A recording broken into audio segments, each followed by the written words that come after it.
Bank of Canada અને bank of ઇંગ્લેન્ડના પૂર્વ governor mark કાર્નીને કેનેડાની સત્તાધારી પાર્ટી લિબરલના નવા નેતા તરીકે ચૂંટવામાં આવ્યા હતા. આ સાથે માર્ક કાર્ની કેનેડાના નવા વડાપ્રધાન બનશે અને જસ્ટિન ટ્રુડોનું સ્થાન લેશે. ઉલ્લેખનીય છે કે ચાલુ વર્ષની શરૂઆતમાં જ જસ્ટિન ટ્રુડોએ કેનેડાના વડાપ્રધાન પદેથી રાજીનામું આપી દીધું હતું. ત્યારબાદ 59 વર્ષીય કાર્નીએ 86% સભ્યોના વોટ મેળવીને વડાપ્રધાન પદ મેળવવામાં સફળતા મેળવી હતી. એવું કહેવાય છે કે કાર્નીને રાજકારણનો અનુભવ નથી. તેમણે કહ્યું કે હું પાર્ટીને પુનર્જીવિત કરવા અને અમેરિકાના પ્રમુખ ડોનાલ્ડ ટ્રમ્પ સાથે વેપાર અંગે મંત્રણા કરવા સૌથી ઉપયોગી વ્યક્તિ સાબિત થઈશ.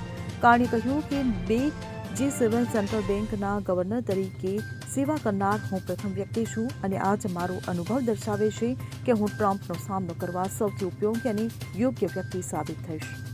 Bureau report CN24 news. હવે જુઓ દેશ દુનિયાની તમામ ખબરો તમારી આંગળીના ટેરવે.